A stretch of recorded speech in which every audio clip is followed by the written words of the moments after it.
Okay, good morning guys. Today I'm gonna cook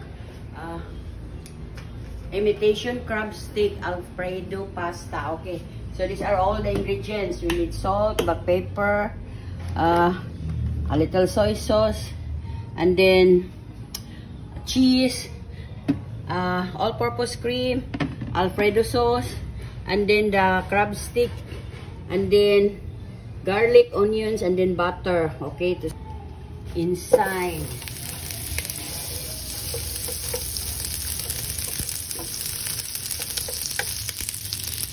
Now we're gonna saute the garlic, guys.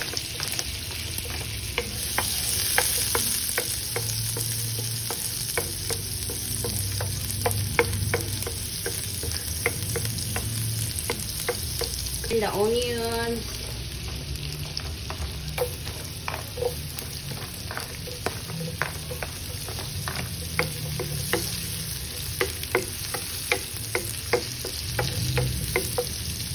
The onions, guys.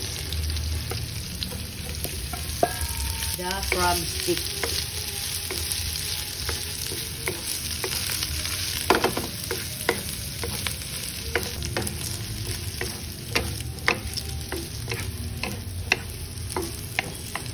Add just a little soy sauce, pepper, okay, black pepper,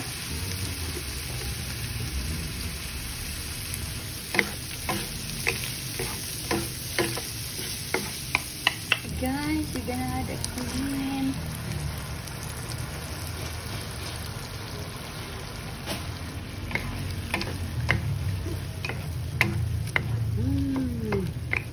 It's super yummy, guys. Alfredo sauce, guys.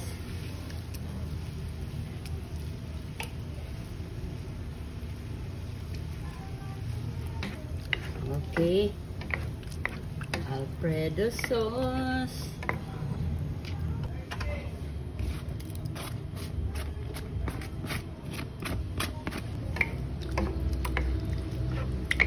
Okay, guys, so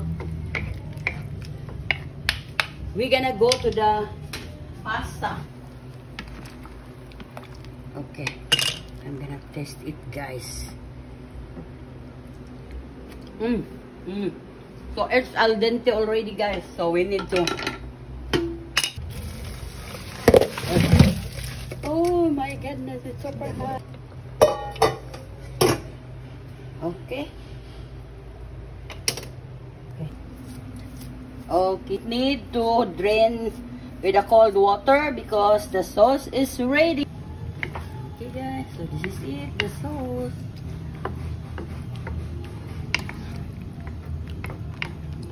This is pasta with the second.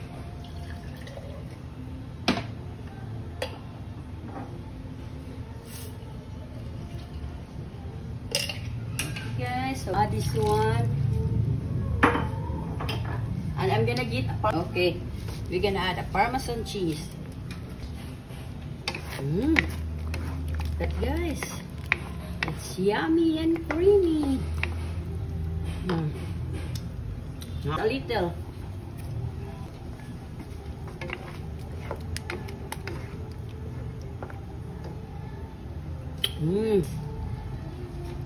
Okay.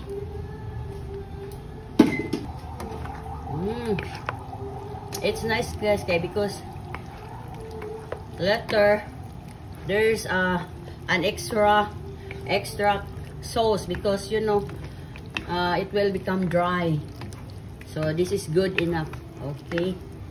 Okay, guys, so that one, it's super yummy. Our imitation crab stick Alfredo pasta.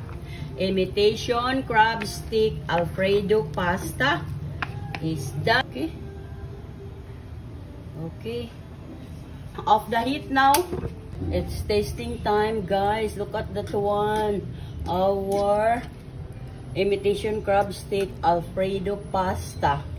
Okay. I'm gonna taste just a little, guys.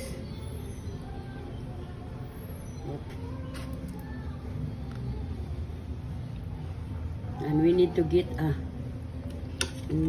this one, the crab stick. Okay. Okay, it's tasting time. We can add more cheese. It's tasting time.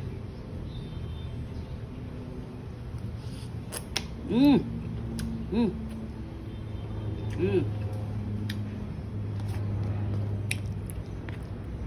It's super yummy, guys, because the pasta is al dente. That makes your pasta also very delicious if you cook it al dente. Okay? Mmm. Mmm. It's yummy. And then the crab stick, guys. Look at that one. Oh. Mmm. Mmm. Mmm. Mmm. Mmm. That's our imitation crab stick Alfredo pasta is done, and it's super yummy, guys.